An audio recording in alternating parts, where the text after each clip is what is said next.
있습니까? 막 두려워서 떨고 있는 것은 아니겠죠? 여러분, 우리가 교회에 모이지 않는 것은 두려움 때문이 아닙니다. 이 사안의 성격에 따라서 올바르게 대응하고자 해서 지금 교회에 모이지 않는 것이죠. 상황에 맞게 지식에 따라 행동하고 있는 것입니다. 저는 여러분이 많이 조심하되 두려워하지는 않게 되기를 바랍니다. 저는 사실 여러분들도 마찬가지지만 두렵지는 않을 것이라 생각해요. 어떻게 하면 두려워하지 않을까요? 세상 사람들이 너무 많이 두려워하는 것 같은데요. 어떻게 하면 두려워하지 않을 수 있을까요? 핍박이 늘 일상이었던 사람이 있습니다. 그 사람의 이름은 바울입니다. 바울은 늘 이렇게 말을 했어요. 로마서 14장 8절의 말씀에 그는 말하기를 우리가 살아도 주를 위하여 살고 죽어도 주를 위하여 죽나니 그러므로 사나 죽으나 우리가 주의 것이로다. 빌립보서 1장 23절에도 말합니다. 내가 그 둘 사이에 끼었으니 차라리 세상을 떠나서 그리스도와 함께 있는 것이 훨씬 더 좋은 일이라 그렇게 하고 싶으나 내가 육신으로 있는 이것이 너희를 위하여 더 유익하리라. 골로새서 3장 3절의 말씀에도 말합니다. 너의 생명이 그리스도와 함께 하나님 안에 감추어졌느니라. 그렇게 말을 하죠. 사도 바울은 어느 귀절을 보나 그는 마음속에 담대함으로 가득 차 있습니다. 그리고 여러분 한번 생각해 보십시오.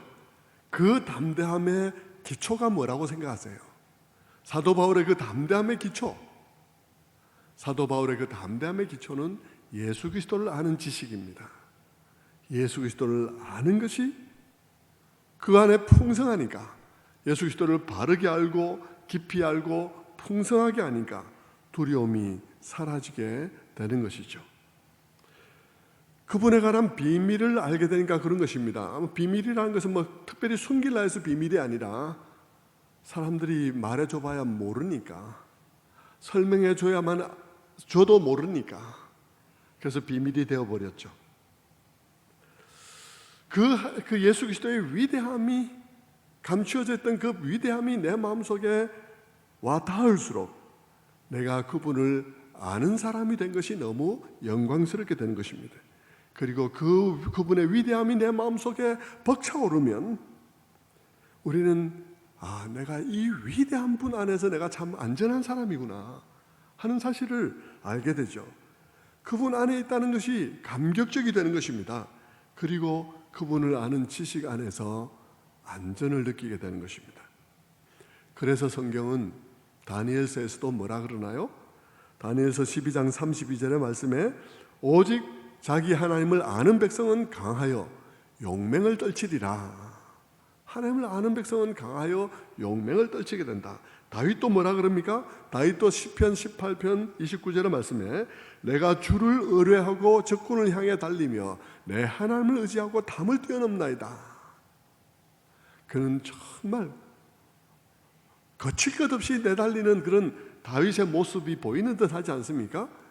그는 하나님을 의지하고 그렇게 할 수 있다라고 말을 하고 있습니다. 시편 16편 8절의 말씀도 말하기를 내가 여호와를 항상 내 앞에 모심이여 그가 나의 오른쪽에 계심으로 내가 흔들리지 아니하리로다. 시편 27편 1절의 말씀도 말합니다. 여호와는 나의 빛이요 나의 구원이시니 내가 누구를 두려워하리요? 여호와는 나의 생명의 능력이시니 내가 누구를 무서워하리요? 라고 말을 하죠. 이 신약과 구약에 있는 모든 말씀의 그 말씀들이 공통적으로 우리에게 보여주는 것은 그 모든 사람의 담대함이 하나님을 아는 지식과 관련이 있다는 것입니다. 하나님을 깊이 알면 두려움이 사라진다는 것이죠.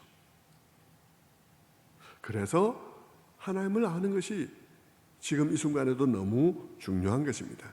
저는 그래서 오늘 이 시간도 위로가 되는 말 막 모아서 듣기 좋은 말 모아서 여러분을 위로하려고 애쓰는 것보다는 우리 하나님이 그리고 하나님이 보내신 자 예수 그리스도께서 얼마나 위대한 분이신지를 더 드러내기를 원합니다.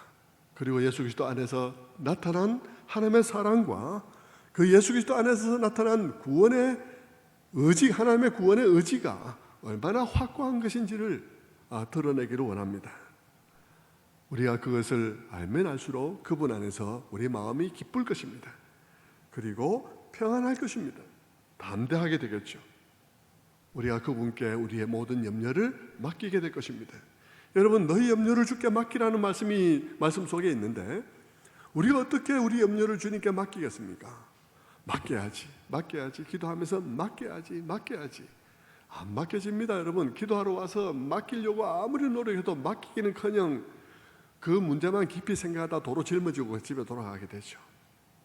여러분, 맡겨지는 건 어떻게 맡겨지겠습니까? 그분을 바라보는 거예요. 그분의 위대하심과 영광스러움을 깊이 바라보고 그것을 알게 되면 저절로 내 짐이 그게 넘어갑니다. 저절로 내 짐이 넘어가고 내가 그것을 맡기고 가게 되죠. 네 짐을 여호와께 맡겨버리라. 그것은 너의 하나님을 알아라, 너의 예수 그리스도를 알아라 하는 말과 다른 말이 아닙니다. 그것은 같은 말이에요.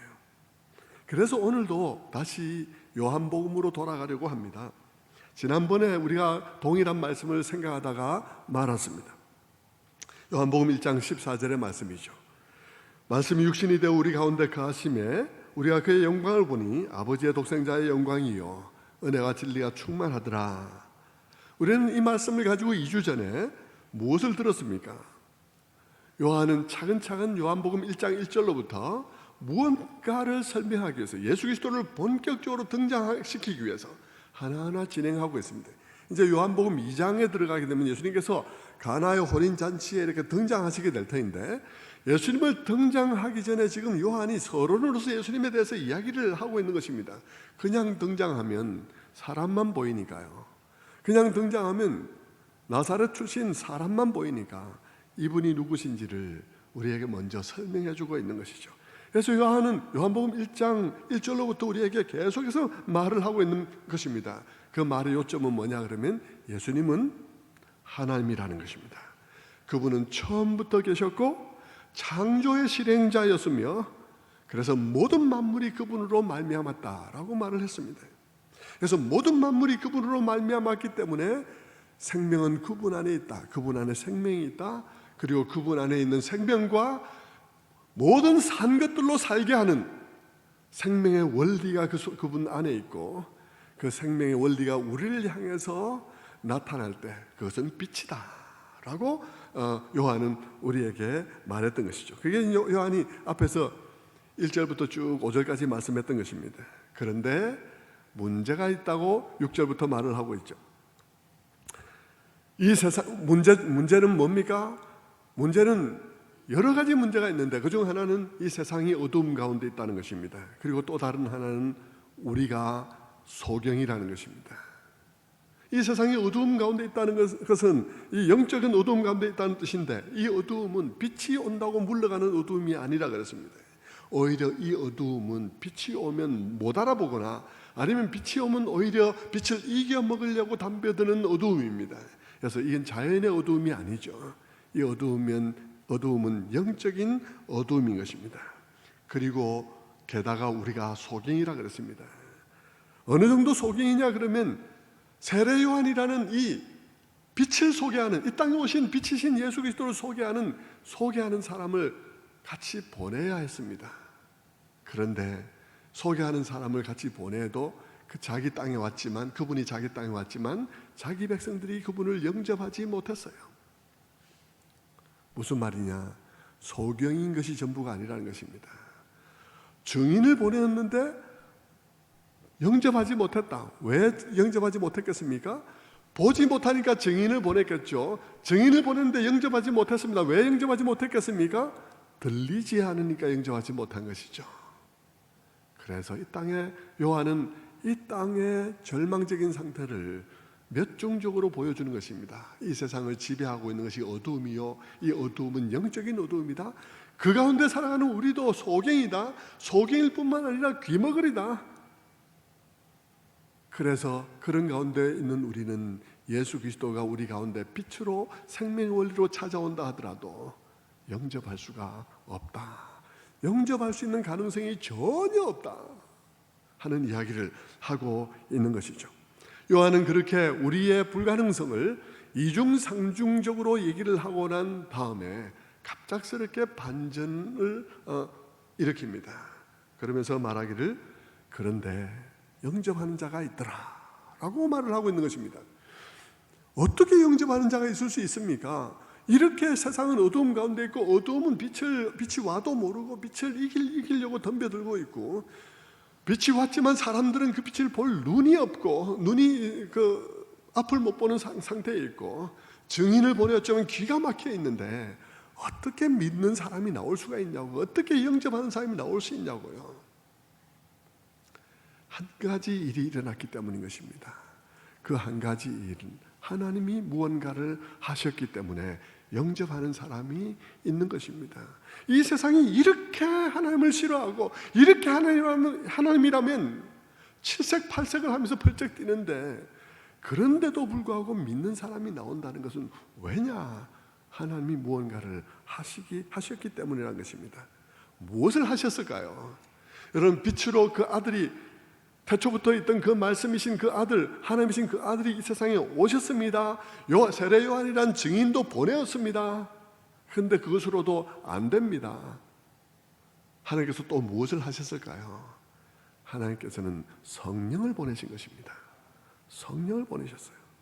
그래서 성령을 보내셔서 우리 가운데 거듭남의 역사, 위로부터 하늘로부터 임하는 능력으로 다시 나는 역사를 우리 가운데 일으키시는 것입니다.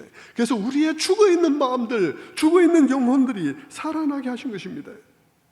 영적인 것에 대해서는 도무지 감각이 없고 보아도 알지 못하고 들어도 깨닫지 못하는 우리들의 마음에 잃어버린 시력을 살려놓으시고 죽은 우리의 마음을 살려놓음으로써 볼 수 있게 하시고 들을 수 있게 하신 거예요. 들을 수 없던 그것을 듣게 하신 것이죠.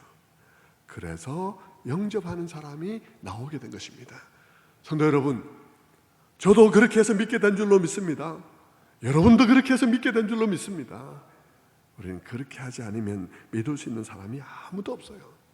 그래서 이렇게 믿을 수 없는 가운데 믿게 된 사람들이 나왔을 때 요한은 바로 이 사람들이 어떻게 된 사람인지를 말하죠. 그것이 13절의 말씀입니다. 어떻게 된 것입니까? 이는 혈통으로나 육정으로나 사람의 뜻으로 나지 아니하고 오직 하나님께로부터 난 자들이니라 라고 말을 하는 것입니다. 그리고는 요한은 오늘의 본문으로 나아가죠. 다음 단계로 나아갑니다. 그들이 봄으로서 들음으로서 영접하게 되었는데 그들은 도대체 뭘 본 거냐 하는 것입니다. 뭘 봤느냐. 그래서 14절로부터 보는 이야기가 시작되는 것입니다.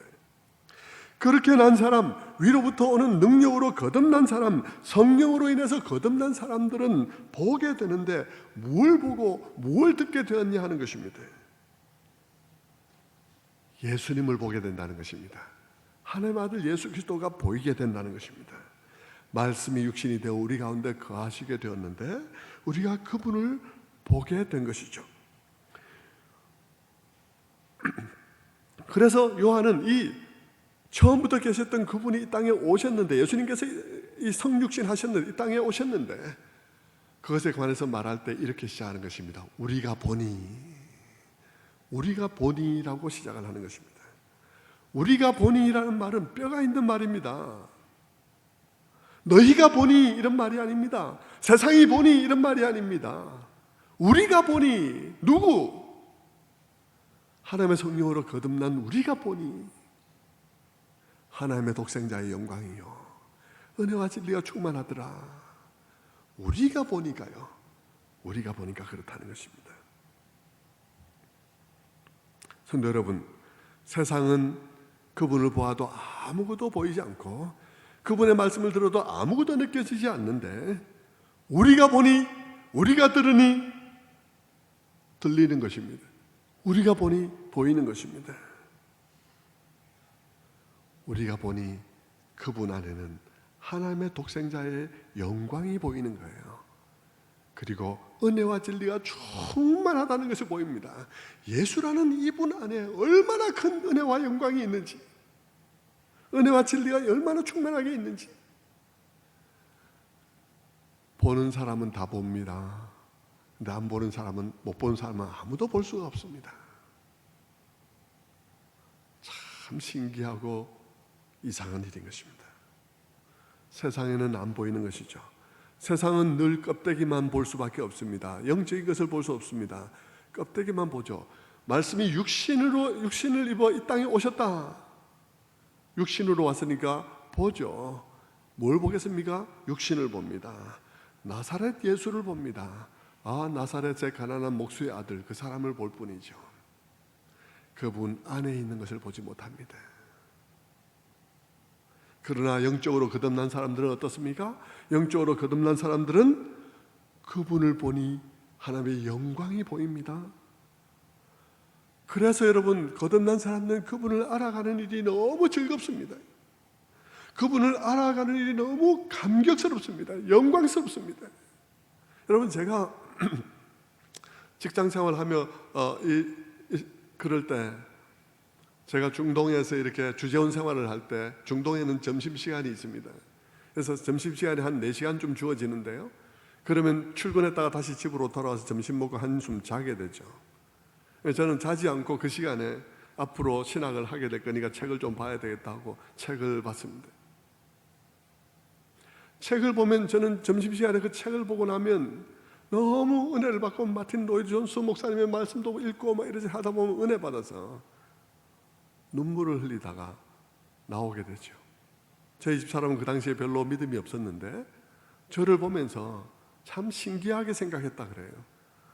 남자가 방에만 들어가서 무슨 책을 읽다가 나오면 눈이 벌게 갖고 나오니까 그 참 신기한 일이다, 이렇게 생각을 했다는 것입니다. 여러분, 왜 그렇겠습니까? 예수 그리스도를 알아가는 일이 너무 즐겁고, 예수 그리스도를 알아가는 일이 너무 영광스럽고, 그분 안에 나타난 사랑, 그분 안에서 말씀하는 진리가 너무 우리의 가슴을 후벼 파고 우리의 마음에 치유가 되고 나를 보게 하고 그분의 은혜와 사랑을 보게 하니까 너무 즐거운 것이죠. 요한은 우리가 보매 라고 말을 하고 있습니다. 거듭난 사람 눈에는, 거듭난 사람 귀에는 그것이 보이고 들리는 것입니다. 요한은 말씀이 육신이 되어 우리 가운데 거하심에 라고 말할 때, 지난번에 지난 시간에 살펴본 대로 거하심에라는 거한다는 말을 에스케노센이라는 헬라어를 사용했다고 그랬습니다. 에스케노센이라는 단어는 거한다는 말인데 그림을 가지고 있는 단어라고 했습니다. 그 그림은 천막을 친다는 뜻입니다. 거한다는 말은 천막을 친다는 말로서 거한다는 말입니다. 요한은 이 에스케노센이란 거한다는 말, 이 특수한 용어를 사용함으로 고의로 사용했는데, 요한이 그것을 사용한 것은 이 예수님의 위대함, 이분의 오심의 의미를 말하려고 하는 것입니다.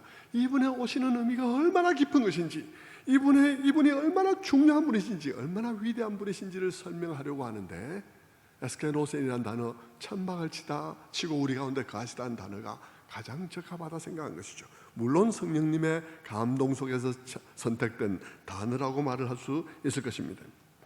이 에스케노세라는 단어는 이분이 과연 누구인가를 설명하는데 너무 적합한 단어인 거예요.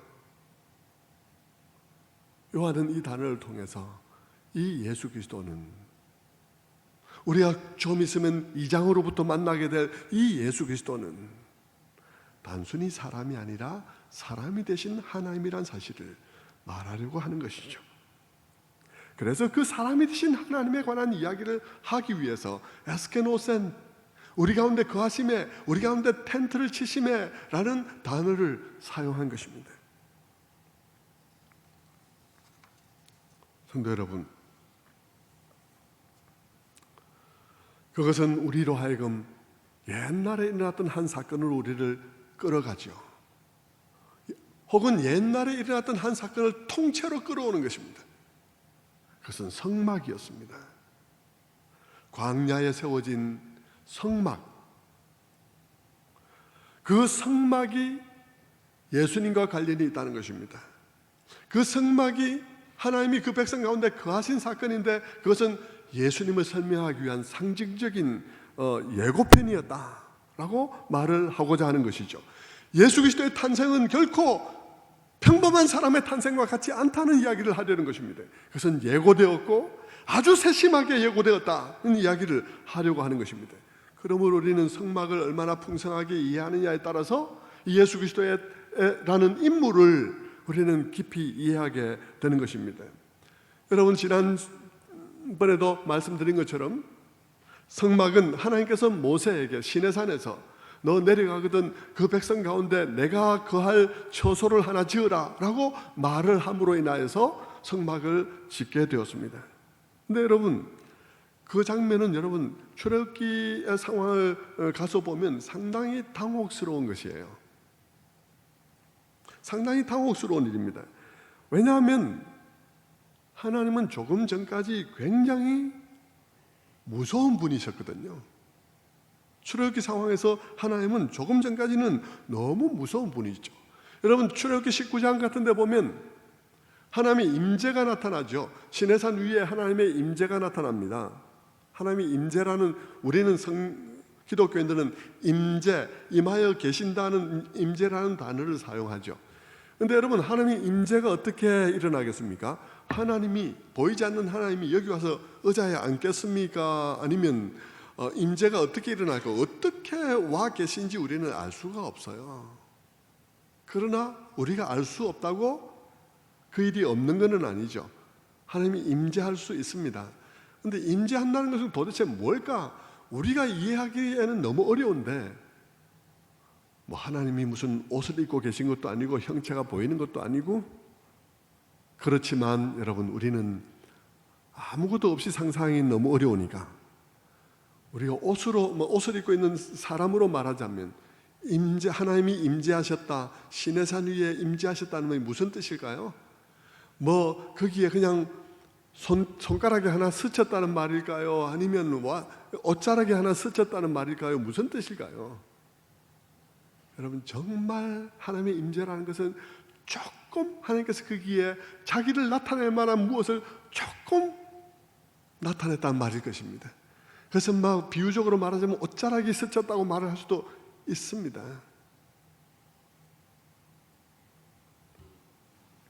그런데 여러분, 그렇게 스친 듯 하나님께서 임재라는 조금의 영광을 거기에 나타내니까 산이 막 불타는 거예요. 산이 막 진동을 하는 거예요.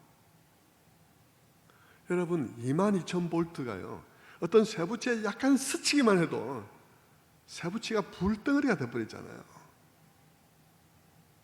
22,000볼트가 여러분 쇠덩어리에 스치기만 해도 당장 스파크가 튀면서 불덩어리가 되잖아요. 여러분, 하나님의 임재라는 게 어떤 걸까요? 22,000볼트겠습니까? 22만 볼트겠습니까? 2억 2천만 볼트겠습니까? 하나님이 거기에 자기의 임재를 조금만 나타내도 산이 불타고 있고, 산꼭대기가 불타고 산이 떨리고 있고, 우레소리가 나고 타는 연기와 구름이 그 산에 가득했습니다. 여러분, 이사야는 성전에 가득한 여호와의 옷자락을 보았다. 근데 성전 터가 흔들렸습니다. 성전 기둥과 문지방과 터가 흔들렸습니다. 여러분, 전에 제가 이사야서 6장을 설교하면서 팀 켈러가 그런 얘기를 했다 그랬죠. 이 원래 영광이란 단어는 무게를 의미한다고 말씀을 드렸습니다. 팀 켈러는 그것을 가지고 말하기를, 만약 하나님의 존재하심이 나의 의식 속에 혹은 나의 존재 속에 쑥 그 하나님의 무게로 들어왔다면, 어느 순간에 내가 하나님이 존재하는지 안 하는지 모르고 살아가고 있는데, 그렇게 살아가고 있는데 하나님께서 어느 날 자기의 존재를 내 존재 속에, 나의 의식 속에 쑥 그분의 무게대로 툭 나타냈다면 어떤 일이 벌어질까? 나의 전 존재가 마치 터가 움직이듯이, 산이 불타듯이 나의 전 존재가 떨고 불탈 수밖에 없는 그런 존재라는 것이죠. 시내산 위에 하나님께서 임재를 조금 1000만분의 1 방울을 나타내셨을 때 시내산은 우레소리와 연기와 구름과 번개와 그런 것으로 가득하게 되었습니다. 사람들은 너무 두려워서요. 너무 두려워서 모세에게 말했습니다. 하나님으로 직접 우리에게 말하지 말게 하십시오. 당신이 듣고 얘기해 주십시오. 그래서 모세가 하나님 앞에 중보자가 된 것이죠. 모세가 중보자가 되었습니다. 하나님께서도 또한 동일하게 말씀하셨어요. 아무도 이 산에 올라오지 마라. 산짐승이라도 올라오면 즉사하게 될 것이다. 아무도 올라오지 마라. 그리고는 모세만 불렀죠. 모세는 하나님 편에서도 중보자요, 사람 편에서도 중보자가 된 것입니다.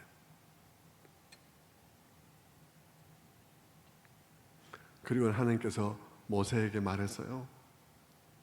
무슨 말씀을 하셨냐면, 율법의 말씀을 다 주시고 난 다음에 무슨 말씀을 주셨냐면 내려오시겠다는 것입니다. 그 하나님이 내려오시겠다는 것입니다. 백성 중에 거하겠다는 것입니다. 21,000볼트도 아니고 22만 볼트도 아니고요. 그 엄청난 영광의 하나님이 그 백성 가운데 거하시겠다는 것입니다. 백성들과 똑같은 모양으로 텐트를 칠하려고 하는 것입니다. 영광의 하나님이, 그 놀라운 위용에 가득 찬 하나님이 그 백성 가운데 아주 초라한 모습으로 텐트를 치고 그들 가운데 거하시겠다고 하신 것이죠. 그게 성막입니다. 여러분, 이게 기독교입니다. 이게 기독교의 특징이죠. 기독교는 우리가 하나님의 수준으로 올라가야 되는 게 아닙니다. 하나님의 어떤 스탠다드에 맞추기 위해서 우리가 갈고 닦고 해서 그분의 수준에 맞추려고 노력해야 되는 종교가 아닙니다. 그것이 불가능하고 우리는 그분 앞에 올라갈 수도 없기에, 우리의 죄인된 모습으로는 그분이 있는 그 산에 올라갈 수도 없기에 우리는 올라갈 수 없는데, 우리가 올라갈 수 없기에 하나님께서 내려오신 사건, 하나님이 내려오신 사건이 기독교의 핵심입니다. 그것이 바로 이 텐트 속에 담겨 있는 것이죠. 성막이라는 텐트 속에요. 하나님이 사람 가운데 내려오셔서, 사람의 모양으로 내려오셔서 사람들과 똑같은 모양으로 거하셨다는 것입니다. 그것이 성막이 의미하는 것이죠. 구약의 임마누엘 사건입니다. 하지만 그것은 천막으로 나타낸 상징에 불과합니다. 본체적인 사건이 아니라 그림자이죠. 그림자가 길게 드리워져 있는 그 그림자인 것입니다. 본체가 있기 때문에 그림자가 있는 것입니다. 그림자를 따라가게 되면 본체를 만나게 되겠죠. 그 본체적 사건이 예수 그리스도의 성육신이라는 것입니다. 하나님의 아들이 인간이 되셔서 우리 가운데 거하신 사건, 곧 예수 그리스도의 성육신 사건이 바로 그 성막이라는 그림자를 통해서 보여주었던 그 그림자를 만들어낸 본체라는 것입니다. 그 본체가 예수 그리스도의 성육신이죠. 성도 여러분, 조금 전에 제가 신의 산 위에 위용 있게 임하신 하나님, 그 하나님이 그 산에 임하니까 산이 떨고 진동하면서 천둥 소리가 나면서 구름이 가득하고 번쩍번쩍하면서 그렇게 됐다는 얘기를 말씀드렸죠. 그리고 아무도 올라오지 못하도록 경고하고 또 경고하셨습니다. 그런데 조금 후에 하나님께서 내가 내려갈게, 내가 내려가서 너희 중에 거할게 라고 하게 되었습니다. 그렇게 말씀을 하시는 거예요. 이게 가능할까요? 이게 말이 되나요? 다 죽는 거 아닌가요? 엄청난 위험한 일 아닌가요? 무엇이 이 일을 가능하게 했습니까? 어째서 이런 일이 일어날 수 있게 되었을까요? 어떻게 그분은 자기 백성 가운데 거할 수 있게 되었습니까? 그 이야기를 우리는 출애굽기에서 추적해 볼 수 있습니다. 요한은 지금 성막이라는 이 단어 하나를 가지고 구약에 있는 그 모든 얘기를 끌어왔기 때문에 우리는 그 이야기로 들어가서 그 요한이 의도한 이야기를 살펴봐야 하는 것입니다. 그래서 출애굽기를 한번 추적해 보십시다. 출애굽기에서 하나님께서 산 위로 올라오지 말라고 엄하게 명한 것은 출애굽기 19장입니다. 여러분 출애굽기 19장을 한번 찾아보시죠. 19장 20부터 25장까지를 왔다 갔다 하면서 한번 볼 텐데요. 한번 가정에서도 출애굽기 19장을 한번 찾아보시면서 여러분이 그런 말씀들을 줄을 그으면서 보시면 많은 유익이 될 것이라고 생각합니다. 출애굽기 19장, 물론 화면에도 말씀이 뜹니다만 출애굽기 19장 12절 말씀 봅니다. 올라오지 말라고 한 말씀은 12절에 있습니다. 너는 백성을 위하여 주위의 경계를 정하고 이르기를 너희는 삼가 산에 오르거나 그 경계를 침범하지 말지니 산을 침범하는 자는 반드시 죽임을 당할 것이라.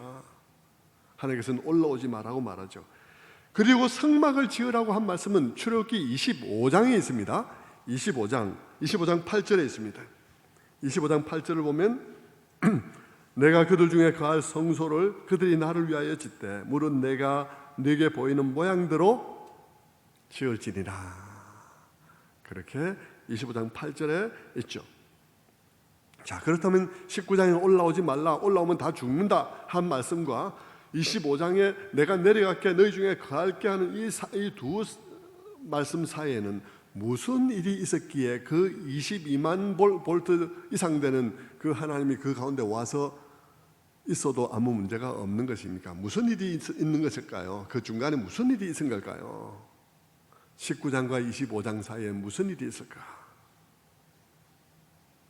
그 중간에 중요한 일들이 쭉 진행이 되는데 그 중요한 일들의 진행의 클라이맥스가 24장에 있습니다. 그 클라이맥스 24장을 한번 보십시오. 24장 3절에 보면 시내산에 올라갔다가 말씀을 듣고 내려온 모세가 자기가 하나님 앞에 무슨 말씀을 들었는지를 다 백성들에게 얘기해 줍니다. 그러자 그 백성들이 응답을 하죠. 여호와께서 말씀하신 모든 것을 우리가 준행하리이다 라고 응답을 합니다. 그러니까 모세가 어떻게 합니까? 자, 모세가 그러니까 자, 그 다음에 저를 보시고요. 모세가 언약을 맺도록 하자. 그러면서 언약 맺을 준비를 합니다. 언약을 맺으려면 피가 준비돼야 되거든요. 피로 언약을 맺으니까 그 당시는. 그래서 이 언약을 어기면 죽는다라고 하는 것입니다. 그래서 그 언약을 나는 목숨 걸고 이 약속을 지킨다는 그런 언약입니다. 그 언약인데 그 언약의 피를 모세가 준비합니다. 여러분 24장 6절을 한번 볼까요? 자, 이제는 화면을 보시고요. 모세가 피를 가지고 반은 여러 양푼에 담고 반은 제단에 뿌리고. 자, 짐승을 잡아서 피를 준비했습니다. 피를 누가 준비했나요? 모세가 준비했습니다. 여러분, 모세는 누군가요? 중보자입니다. 그렇죠? 모세는 중보자지 않습니까? 하나님으로 하여금 직접 우리에게 말하게 하지 마십시오. 하나님도 직접 올라오기 말게 하라. 그래서 모세는 중보자가 되었습니다. 모세가 지금 언약을 준비하는데 언약의 피를 누가 준비하느냐? 모세가 준비했습니다. 이해하셨습니까? 모세가 준비했습니다. 그리고 이 피의 절반은 양푼에 담아서 놔두고 절반은 제단에 뿌렸다. 6절의 말씀에 그랬습니다. 여러분 기억하십시오. 절반은 제단에 뿌리고 절반은 양푼에 담겨져 있습니다. 제단에는 이미 피가 뿌려졌습니다. 그리고 나서 뭘 하나요? 이 백성들에게 다시 말합니다. 하나님의 말씀을 다시 읽어주죠. 24장 7절에 언약서를 가져다가 백성들에게 낭독하여 듣게 하니 그들에게 듣게 하고 다시 물은 것입니다. 공식적으로 대답해라. 어떻게 할 것인가?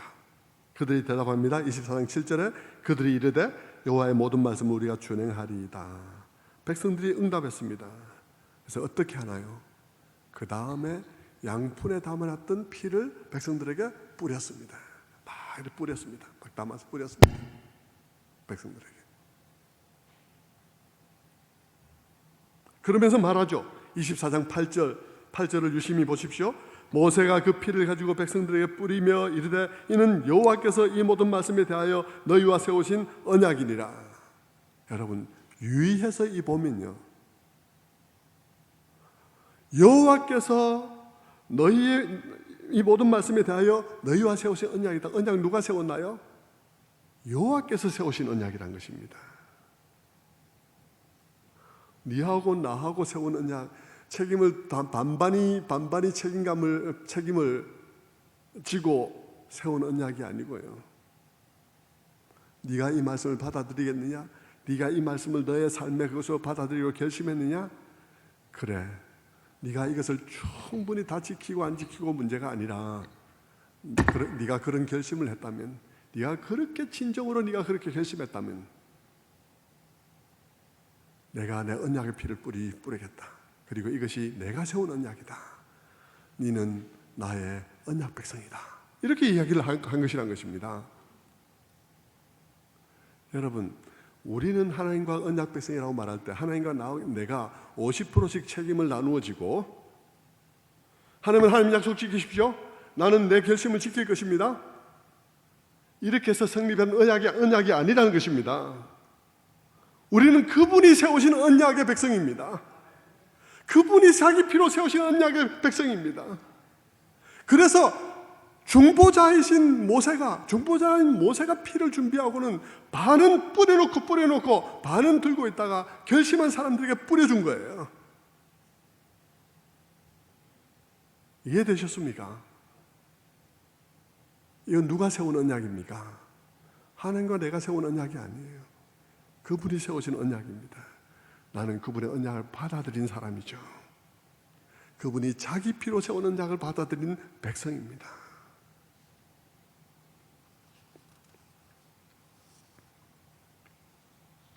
여러분, 그래서 이 모세가 여기서 모세를 통해서 하나님께서 하신 이 말씀, 8절 말씀, 모세가 그 피를 가지고 백성에게 뿌리며 이르되 이는 여호와께서 이 모든 말씀에 대하여 너희와 세우신 언약의 피니라. 이 말씀은 예수님이 성찬 예식에서 하신 말씀하고 너무 흡사한 거예요. 이것은 너희를 피하여 흘리는 내 피니라 라고 말 안 하고 너무 똑같은 말씀인 것입니다.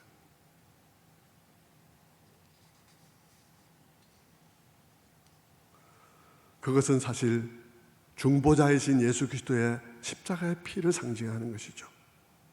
그런데 주의 깊게 보면 또 무엇이 보이냐 그러면요, 주의 깊게 보면 또 무엇이 보이냐 그러면, 모세는 그 피를 한편으로는 제단에 뿌려놓고 다른 한편 그 피를 들고 묻는 것입니다. 너희가 이 말씀 앞에 어떻게 할래? 믿을래? 믿어서 그의 백성이 될래? 안 될래를 묻는 것입니다. 피를 제단에 뿌려놓았다는 것은 하나님의 아들이 먼저 죽었다는 것입니다. 우리가 결심하기 전에요. 우리가 예수 믿기 전에 그분이 먼저 죽었습니다. 그래서 로마서에서 바울이 말하기를 우리가 아직 죄인일 때에, 우리가 아직 연약할 때에, 우리가 아직 원수일 때에 그리스도께서 우리를 위해 죽으셨다고 말하고 있는 것이죠.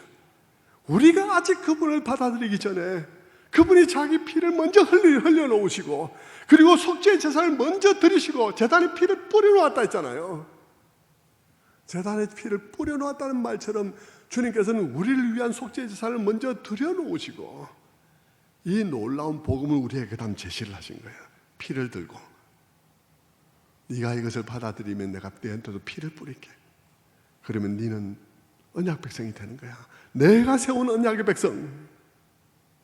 이렇게 된 거죠. 그 백성이 한 게 뭐 있나요? 아무것도 없습니다.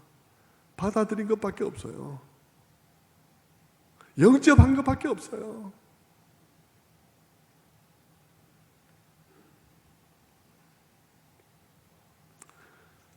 성도 여러분, 이것은 예수 그리스도께서 십자가에 못 박히기 전에 살았던 사람에게도 마찬가지입니다.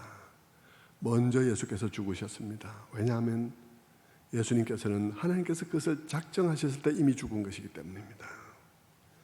하나님의 작정은 변경되지 않는 작정입니다.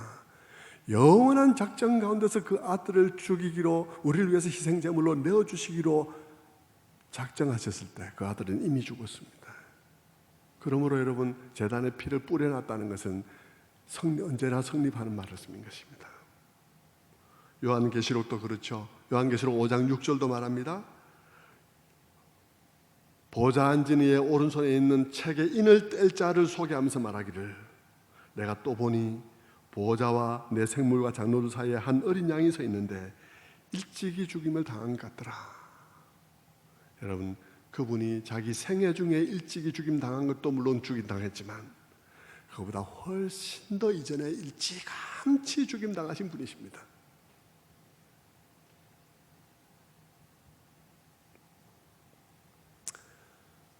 그리고는 하나님께서는 마치 모세가 언약의 피를 준비하고 절반은 제단에 뿌린 채 절반을 들고 그들을 구원하기 위해서, 그들을 언약 백성 되게 하기 위해서 어떻게 하려고 물은 것처럼 오늘도 주님께서 자기의 피를 이미 그 속죄의 제단 위에 쏟으시고 우리를 향해서 물으시는 것입니다. 어떻게 할 거냐고, 너희는 어떻게 할 거냐고 물으시는 거죠. 저는 오늘도 예배드리는 여러분 가운데 진정으로 주님을 영접하지 못한 분이 있다면 정말 주님 앞에 응답하게 되기를 바랍니다.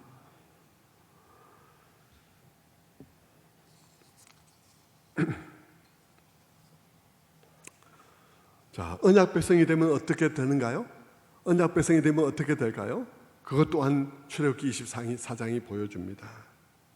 하나님께서는 이스라엘 백성들이 응답하니까 그들에게 피를 뿌리고 난 다음에 백성들에게 이제는 산으로 올라오라고 말을 합니다. 다 올라갈 수가 없으니까 백성들의 대표가 올라가죠. 출애굽기 24장 9절 말씀을 봅니다. 보겠습니다. 함께 읽어보십니다. 9절 10절 말씀을 함께 읽죠. 시작. 모세와 아론과 나답과 아비후와 이스라엘 장로 70인이 올라가서 이스라엘의 하나님을 보니 그의 발 아래에는 총옥을 편 듯하고 하늘같이 청명하더라. 11절. 하나님이 이스라엘 자손들의 존귀한 자들에게 손을 대지 아니하였고 그들은 하나님을 뵙고 먹고 마셨더라. 여러분, 이 말씀에서 느껴지는 게 뭡니까? 하늘이 청명하고 그리고 그 백성들이 그 위에 올라가서 음식을 먹고 여기서 느껴지는 것은 무엇입니까? 평화로움입니다. 평온하죠. 여러분, 조금 전에 산의 구분이 임할 때 산이 떨리고 22,000부터 22만 볼트의 감전된 쇠붙이처럼 산이 빨갛게 달아오르는 그런 상황, 그 두려우신 하나님 앞으로 백성들이 올라갔는데 평화로운 거예요. 평온한 거예요. 무엇 때문인가요? 무엇 때문에 그 두렵게 경고하셨던 일이 일어나지 않은 것입니까? 올라오면 죽는다 하던 일이 무엇 때문에 일어나지 않은 것입니까? 그 피 때문입니다. 누군가가 죽었기 때문이죠. 누군가가 그 하나님의 두려우신 심판을 받았기 때문인 것입니다. 그 피 때문이죠. 그러니까 모세의 그 뿌린 피는 무슨 피입니까? 그 피는 속죄의 피요, 그 피는 화목제의 피요, 그 피는 언약의 피인 것입니다. 예수 그리스도가 우리들에게 그와 같은 분이 되셨다는 것이죠. 화목제물이 되셨고 속죄 제물이 되셨고 언약의 제물이 되신 것입니다. 죄는 해결되었습니다. 하나님과 화목이 이루어진 것입니다. 그래서 하나님과 함께 할 수 있게 된 것이죠. 성막은 그렇게 해서 설치되게 된 것입니다. 너희 가운데 너희가 거할 텐트를 만들어라. 그래서 25장 8절에 그 말씀이 나온 것이죠. 아까 우리가 읽었던 말씀, 내가 그들 중에 거할 성소를 그들이 나를 위하여 짓되 무릇 내가 내게 보이는 모양대로 지을지니라. 그렇게 해서 성막이 만들어지게 되었죠. 상징적으로 하나님의 거하실 거소가 되고 하나님이 자기 백성과 만날 장소가 되었습니다. 그리고 거기서 하나님께서는 이스라엘 백성들이 매일매일 생활 가운데 일어나는 크고 작은 죄들을 용서받을 수 있는 곳이 되게 하셨죠.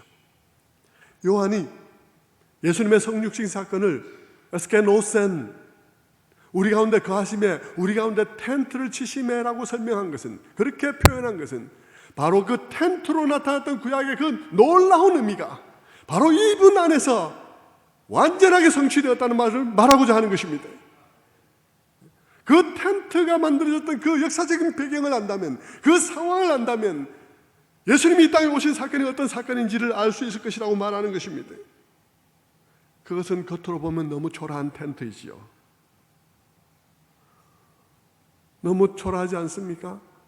이 땅에 있는 다른 모든 종교의 신전은 웅장하고 화려한 것들로 다 그렇게 장식되어져 있고 밖으로 봐도 그 웅장함이 다 드러나지만, 그러나 이스라엘 백성 가운데 하나님께서 만들라 하는 그 신전은 너무나 초라하고 다른 사람들이 사는 텐트와 거의 다름이 없는 그런 텐트였습니다.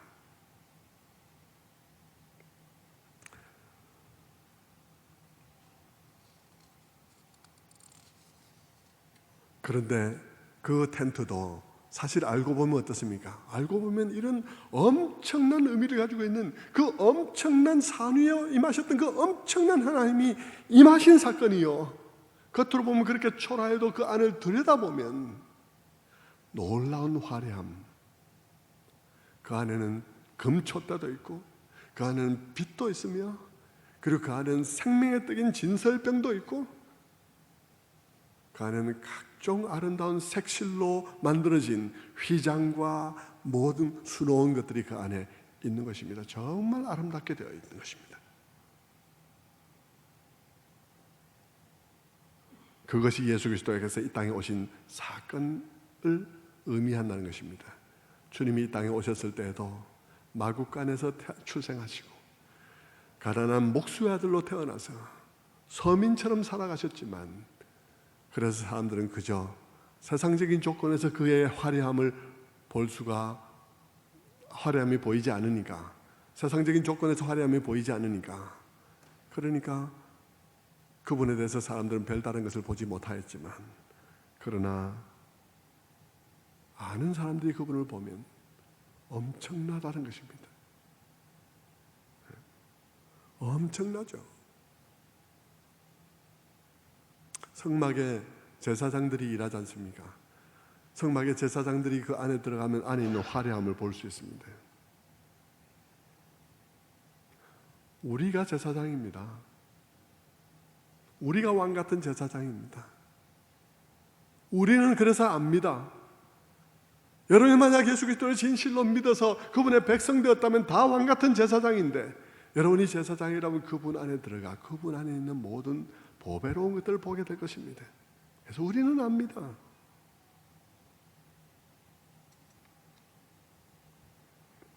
우리가 보매, 우리가 보니, 우리가 보니 그렇습니다. 우리가 보니 하나님의 독생자의 영광입니다. 우리가 보니 하나님 그분입니다. 그 신의 산 위에 위엄 있게 임하여서 산을 떨게 하는 그 놀라운 하나님이 그분입니다. 우리는 그것을 확실히 믿습니다. 그것이 거듭난 사람에게 보인다는 것입니다. 아무도 상상할 수 없는 화려함, 그것이 그 안에 있는 것이죠.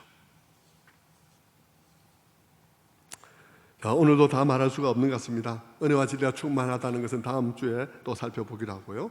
여기서 말씀을 맺겠습니다. 성도 여러분, 코로나가 무섭습니까? 코로나가 우리에게 무슨 일을 일으킬 수 있나요? 코로나가 우리에게 일으킬 수 있는 최악의 것이 무엇인가요? 성도 여러분, 여러분은 누구에게 속해 있습니까? 여러분의 안전은 어디에 있습니까? 그렇게 조심하는 여러분 안에 여러분의 안전이 있습니까? 우리는 놀라우신 이분 안에 있습니다. 이분의 이름으로 구원받았고 그분의 이름 안에 우리가 있으며 우리의 안전은 그분 안에 있는 것이죠. 여러분의 존재가 그분과 그분을 보내신 분 안에 있는 줄을 믿으시는 여러분들 되시기를 바랍니다. 기도하겠습니다. 하나님 아버지